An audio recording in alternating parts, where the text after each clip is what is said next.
वन्दे वाञ्छितलाभाय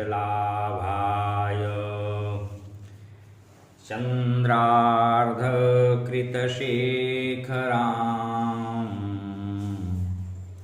वृषारूढां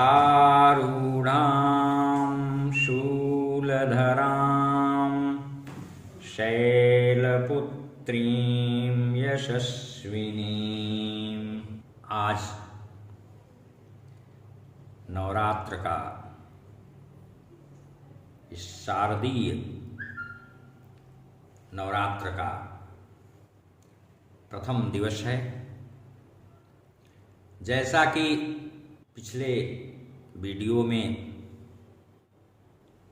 आप सभी लोगों के सामने प्रस्तुत किया गया कि नवरात्र में दुर्गा के 9 रूपों की पूजा की जाती है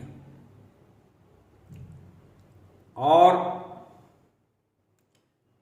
उसमें प्रथमम शैलपुत्री लिखा है। भगवती दुर्गा का जो प्रथम स्वरूप है वह शैलपुत्री का है। अभी जिस श्लोक का वाचन मैंने किया वह शैलपुत्री दुर्गा का ध्यान है। चंद्रार्ध शेखराम हैं, अर्ध चंद्रमा उनके सिर पर शिखर पर सुशोभित है और वृषारूढ़ा हैं, हाथ में त्रिशूल धारण की हुई है। पर्वतराज हिमालय की पुत्री हैं वे और पर्वतराज हिमालय की पुत्री होने के कारण ही उनका नाम शैलपुत्री है। शूल उनके दाहिने हाथ में है और बाएं हाथ में कमल पुष्प सुशोभित है। हिमालय यानी प्रकृति को प्रथम स्थान प्रदान किया गया है। ये प्रजापति दक्ष की कन्या के रूप में पहले उत्पन्न हुई थी, तब इनका नाम सती था और शंकर जी से विवाहित हुई। आगे की सारी कथा से लगभग आप सब लोग सुपरिचित हैं और उस पर हम अभी बहुत कुछ नहीं कहेंगे। हमारा जो आशय है वह मात्र इनकी उपासना स्वरूप को लेकर के है। तो वही सती अपने पति शिव के अपमान को सहन न कर सकी और योगाग्नि द्वारा उन्होंने अपने शरीर को भस्मीभूत कर लिया। पुनः अगले जन्म में वही शैलराज हिमालय की पुत्री के रूप में उत्पन्न हुई। इसलिए शैलपुत्री यानी शैलपुत्री के नाम से विश्व विश्रुत हुई। पार्वती हेमवती भी उन्हें कहते हैं। वैसे तो बहुशः नाम इनके शास्त्रों में मिलते हैं और अलग अलग रूपों को ग्रहण करके अलग अलग आवश्यकताओं, लोकहित देवहित के लिए जब जैसी आवश्यकता पड़ी उस रूप स्वरूप को ग्रहण करके इन्होंने खलों का संहार किया, दुष्टों का संहार किया और देव कार्य संपादित किया लोकहित में।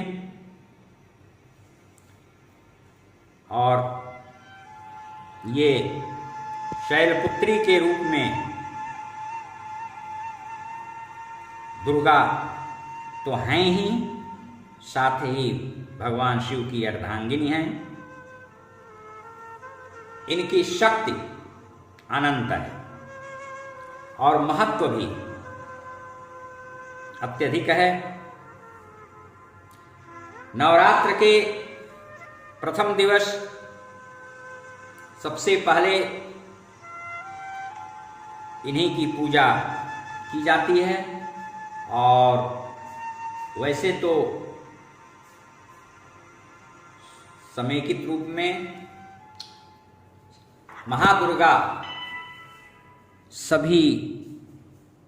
महादुर्गा में सभी दुर्गाओं का स्वरूप निहित होता है।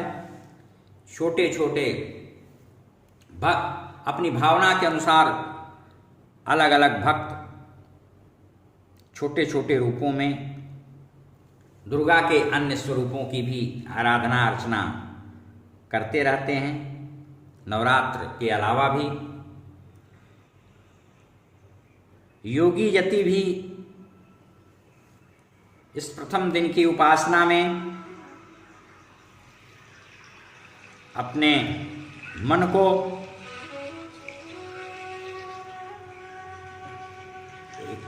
शांत करके, दत्तचित्त होकर के एक जगह,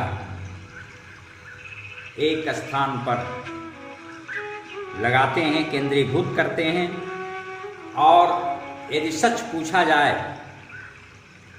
तो यहीं से उनकी योग साधना का अर्थ यानी शुभारंभ प्रारंभ होता है। शैलपुत्री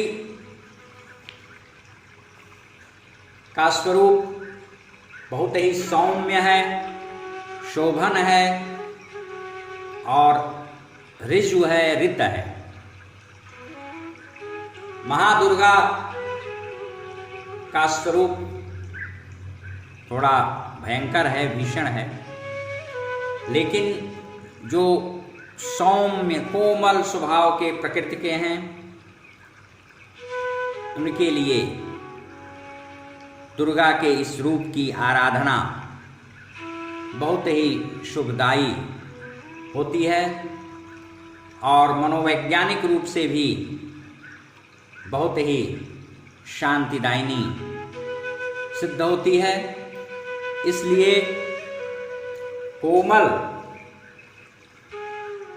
सौम्य स्वभाव वाले जो थोड़े में अधीर हो जाते हैं, व्याकुल हो जाते हैं या भयाक्रांत हो जाते हैं, ऐसे लोगों के लिए भगवती महादुर्गा का यह प्रथम स्वरूप अत्यंत शुभदायक और लाभदायक साबित होता है। हरि ओम तत्सत, हरि ओम तत्सत।